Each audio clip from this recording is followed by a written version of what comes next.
Great, thank you. So today we're going to be talking about the program that Dr. Sanchez spoke of, which is our Edgenuity program. And it is a very, very good resource to support our students during this time of distance learning, in-person learning, and even hybrid learning. So as we start with our Edgenuity program, I'd like you to walk away with a few different learning goals today. First, parents are going to learn about the extra academic support available to their children through the Edgenuity program.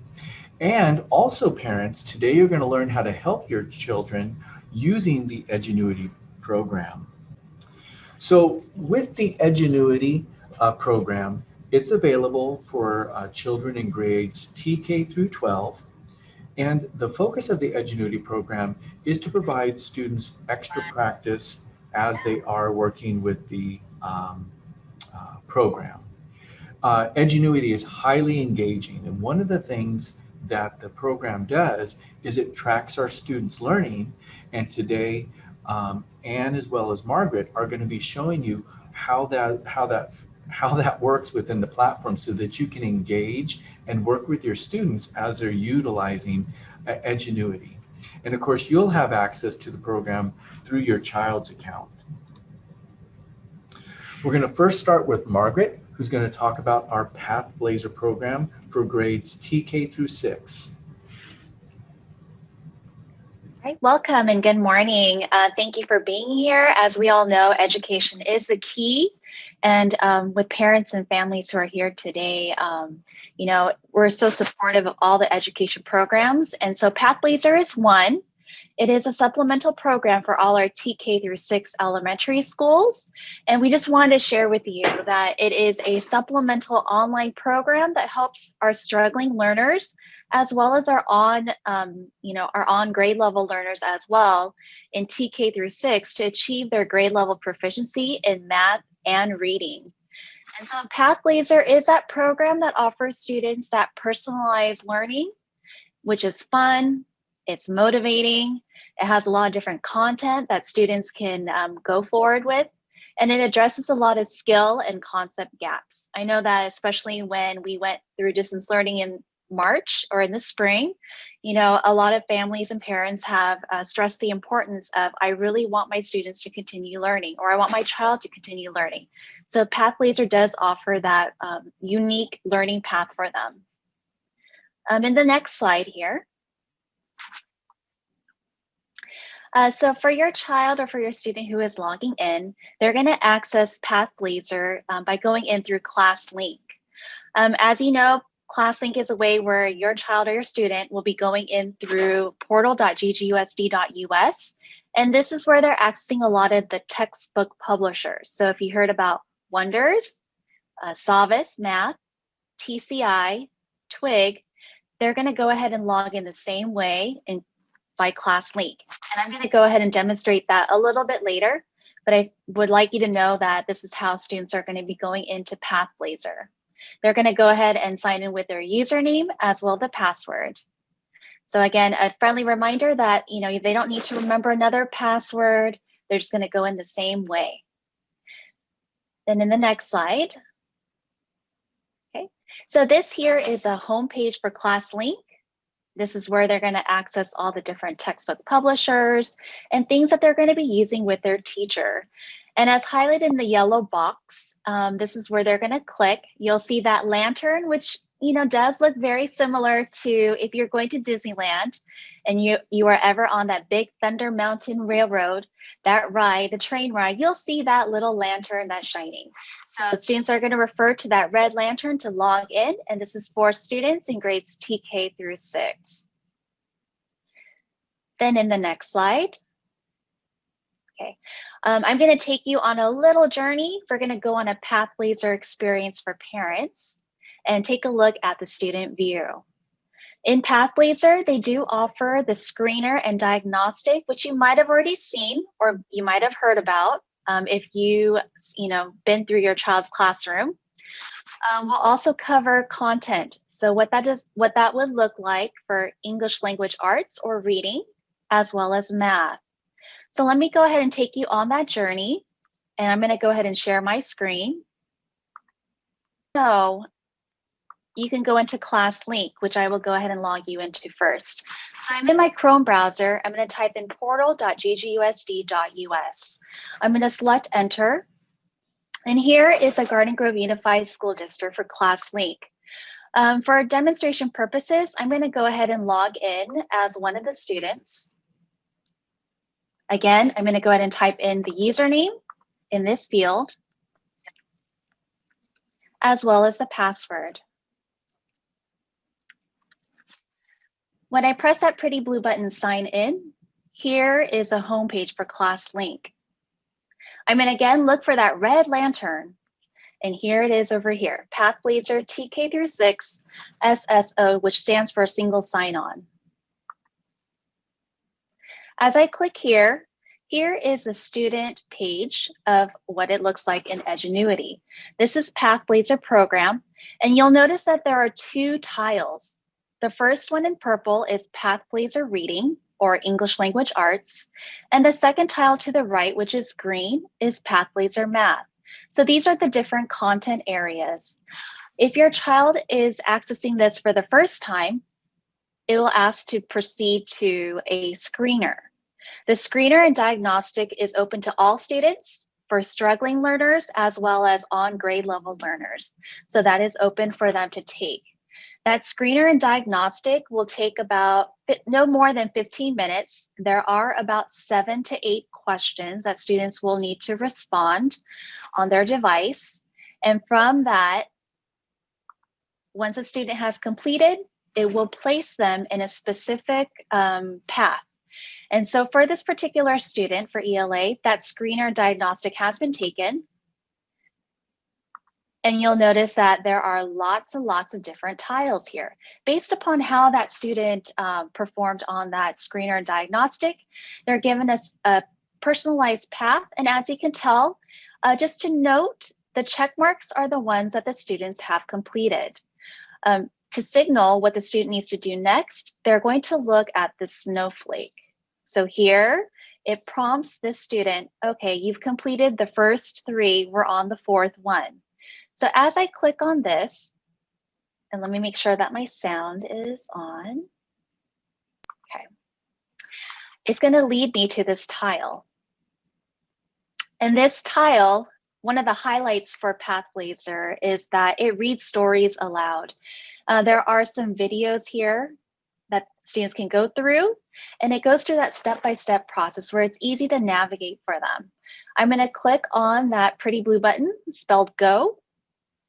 You are going to answer questions about how to read. Let's try one together. First, let's snap on our listening ears and listen to the question. Which picture shows the correct way to open a book? It looks like this book is being opened backwards. We don't read from back to front. This is not the correct choice. In this picture, the book is being opened at the front. I can see the edge of the book on the left, and I know that we read from left to right. This is the correct choice. Now you are going to answer 3 more questions. Good luck. So when the student is prompted here to proceed, they're going to press on this yellow button, which kind of translates or kind of goes into that blue phase. I'm going to select Go. In which picture is the arrow pointing to the correct place to begin reading? And as you can tell, the question is being read to the student. So it's easily accessible for all learners. By clicking on this universal sound button, students can also play back at any time. So if they need that question to be repeated again, they could play that audio icon. In which picture is the arrow pointing to the correct place to begin reading?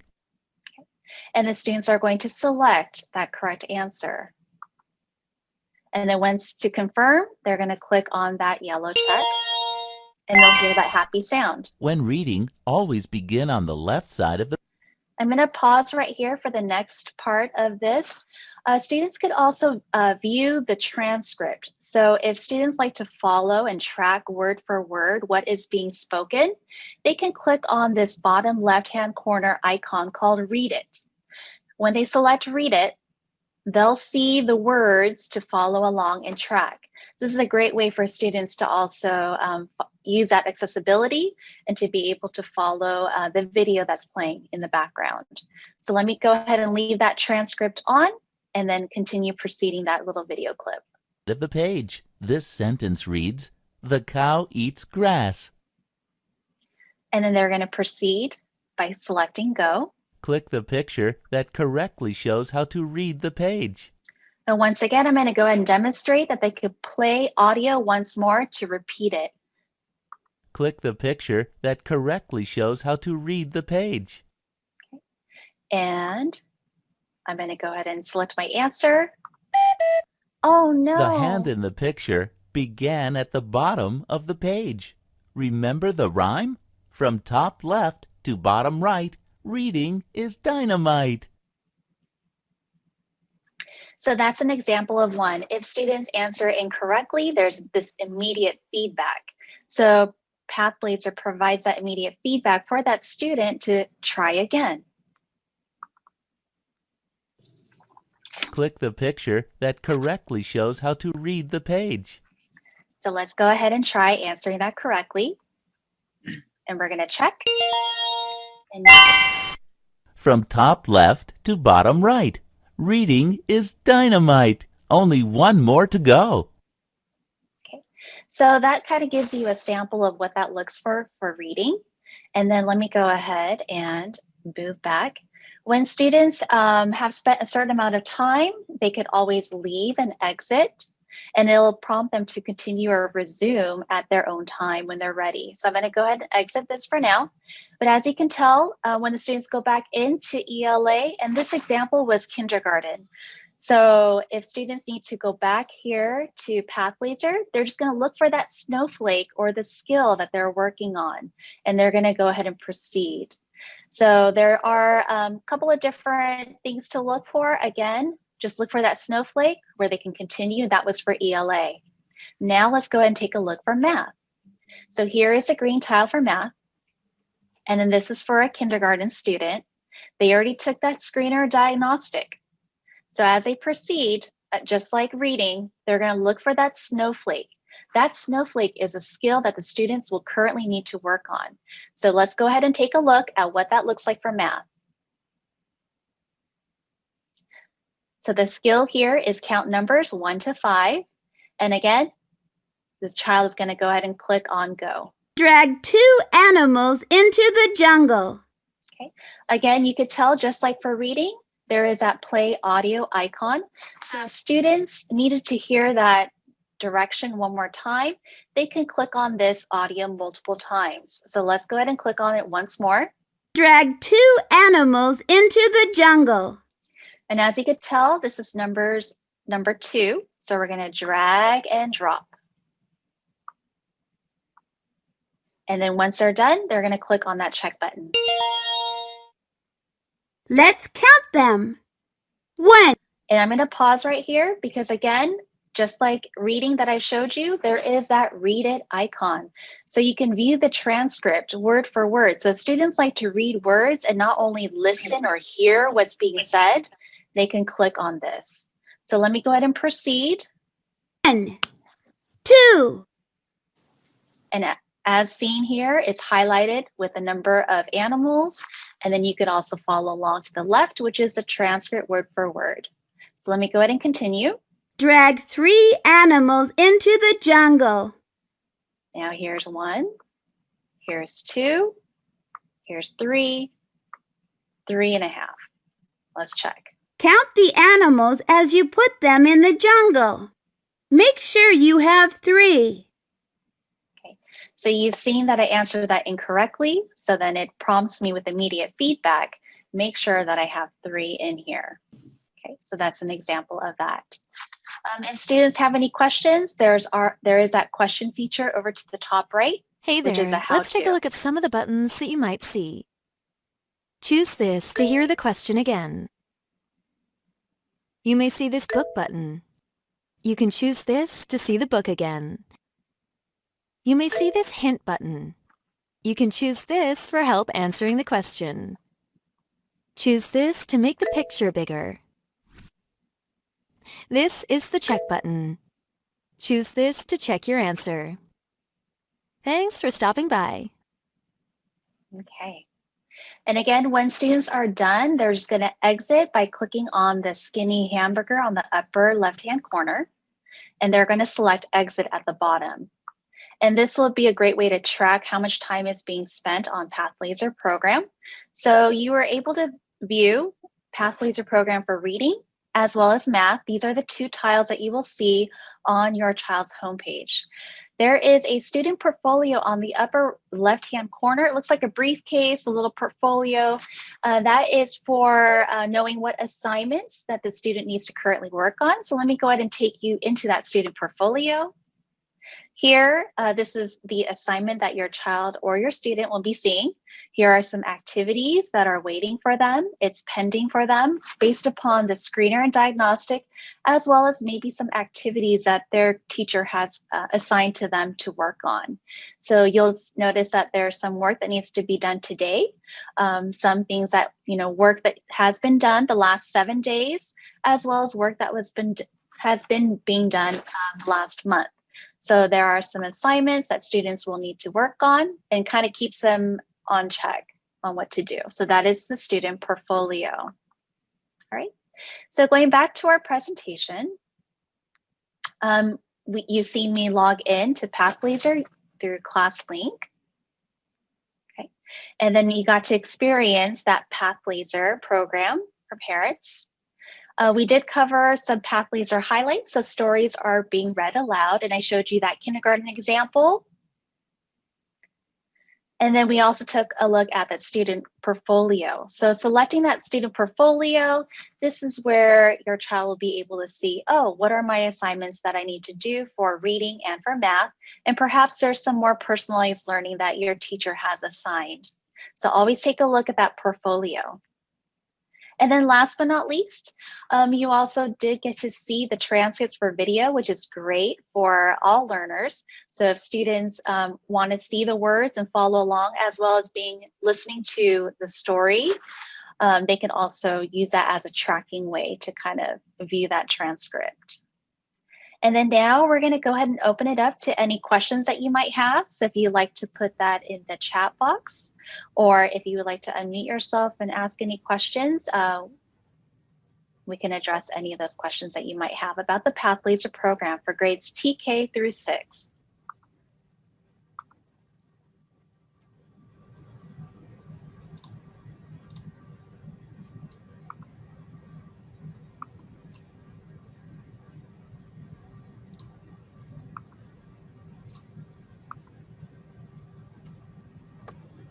Well, Margaret, it doesn't look like we have any questions at this time, but that's okay. If there's questions that come up at the end of the presentation, I will still be here to answer them. At this time, we're going to have Anne come over, and she's going to talk about our Courseware program, which is available for grades 7th through 12th grade students. Anne, would you like to share your screen, or would you like me to share my screen? I can share my screen, John, if that's okay. Sounds good. Okay, so thank you for the time for us to present. Margaret did such a great job of explaining how the Pathblazer program meets the needs of our younger students. What I'd like to do is take a few minutes and show you how Courseware can meet the needs of our older students. And Courseware, like Pathblazer, is a part of the Edgenuity program. And this program is designed so that students can not only get some enrichment for the courses that they are taking, but also to supplement what is happening in their classroom. So teachers can also use the content from this program to meet the needs of some of the students in their class.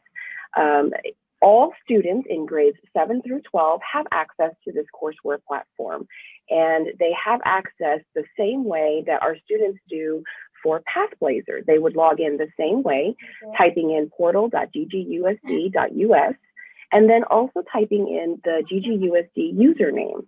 They would type in the username and their password and have access to the same content. However, for our grades 7 through 12, the button looks a little bit different. In grades 7 through 12, they are going to be clicking on Edgenuity. It's a blue button with a multicolored X there so they can see it, and it is the same single sign-on that they use. So once they click that button from the ClassLink portal, they will be able to enter into Courseware. So many benefits of the Courseware program. This truly is a very dynamic and robust platform for our students.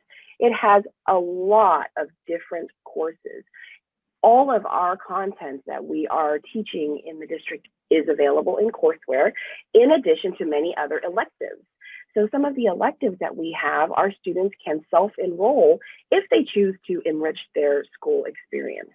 So they have many of these options, and they all have access to them in their platform. And I will show you in just a few minutes how students can access some of these courses through Courseware. I'm going to take you into a student's account so that you can see what it looks like and so many of the different offerings that Courseware has. The platform is very robust with lots of different features that students can use. As we are entering Courseware, this student has already logged in. And the two courses that the student has enrolled in are Language Arts, grade 9, and an Introduction to Coding. If the student wanted to, the student could add more courses. In order to do that, the button to do so is up here in the top corner, right here at the top next to the student's name. And when you click on that button, it will open up a whole bunch of options for our students. And it is all there for our students to enroll in. Note that these courses are considered to be supplemental. So anything that is in addition to what our students have, they can enroll in the course and then be set on their way just like they would in Pathblazer. So I've already enrolled our student into these two courses, and I'm going to jump into Language Arts just to show you what it looks like and some of the tools that are available in this program. So let's take a look at a Language Arts class. When you click in the class, the first thing you'll see is the course map. And this course map shows you all of the activities for this particular course. And you can see there are a lot of activities. This particular course is designed to be a year long. It is a course that has plenty of activities for them to do, and it should span the entire length of a school year. So if you'll notice on the side here, there's a little small table of contents that you can see so that you don't have to scroll. Also notice that students are only able to access one assignment at a time. So a student must progress in the order that the system allows them, in the order of the course. So if a student wanted to skip the warm-up and move right to the quiz, the system will not allow them to do that. It will insist that the student complete it in the order. So one thing you can also click on and see is right here, it tells you the estimated time. And for our students who are working asynchronously, who are working independently by themselves online, this is an important measure. If you know that you only have 30 minutes to work today, make sure you are choosing activities that will take that amount of time, and don't choose activities that may go a little bit longer, just so students have the ability to focus on what it is that they're learning. So we're going to click on the warm-up so that we can see some of the features inside the program. I love stories, and I sure hope you love stories as well. As you can see, we have a teacher on the side teaching, and this is the part that is considered the lecture in the Courseware platform. And I'm going to let him talk for just a little bit so you can see.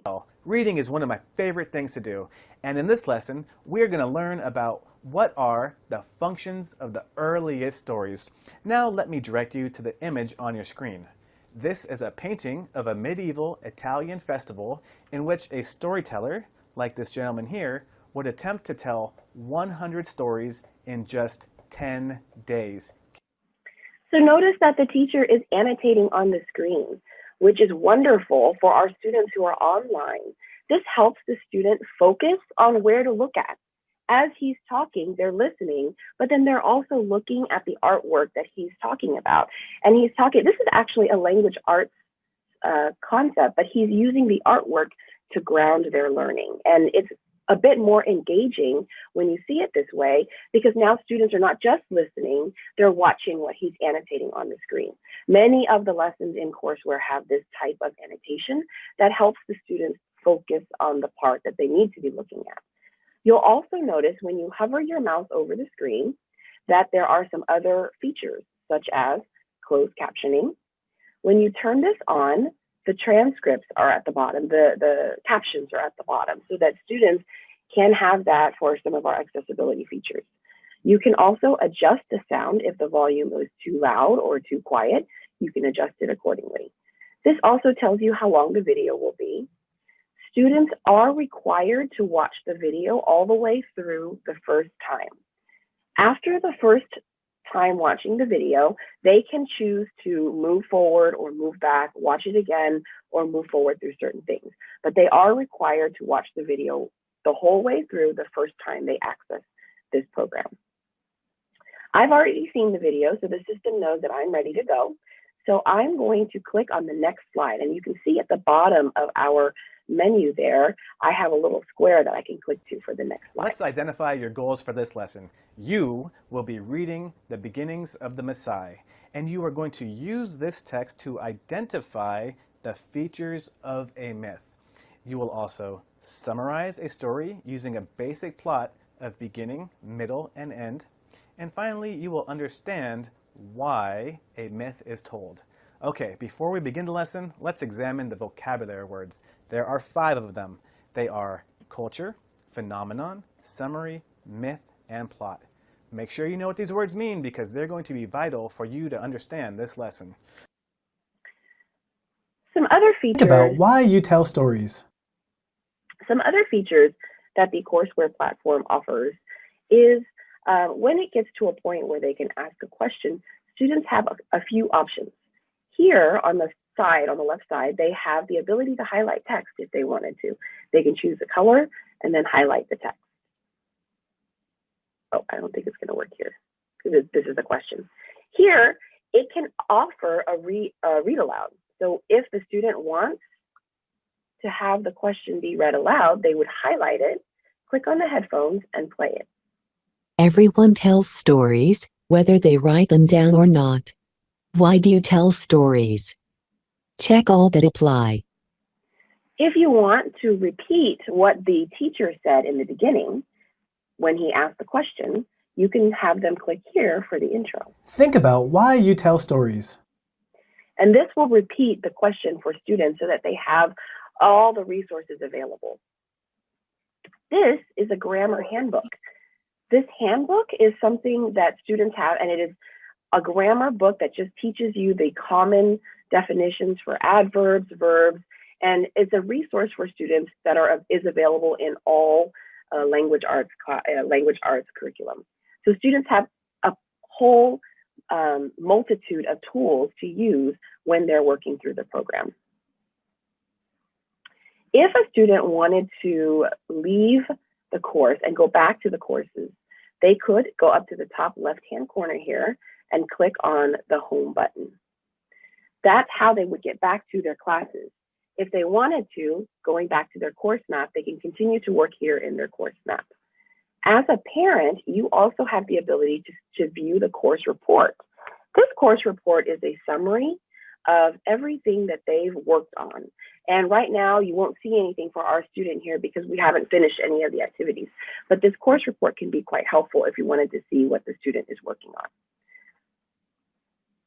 And then we have, I'm going to go into the coding course now just so you can see something that looks a little bit different. Same kind of lesson where it has different features. You can have it read to you. You can have it, see if I can do this, here we go. There. You can highlight it and you can still change, have the program read it to you. Next, you will learn about the history of programming languages and the key people involved in their development. One other feature that I really like is the ability to translate the page. Students have the ability to change the language from an English story here to, it's up at the top, you can click on languages here. They offer a lot of different languages, and I'm going to choose Vietnamese because I was working with that earlier. And what will happen is it will change the language in the program to Vietnamese. It takes a little while to get going. Let's see if I think it's working right now. As you can imagine how much work it will take. There we go. So it takes a little while to work, but once it gets going, you can change the language of the questions. So if your students are looking for support and you would like to change the language, you can choose a language that works for you, and you can help the student with the content as they're working through it.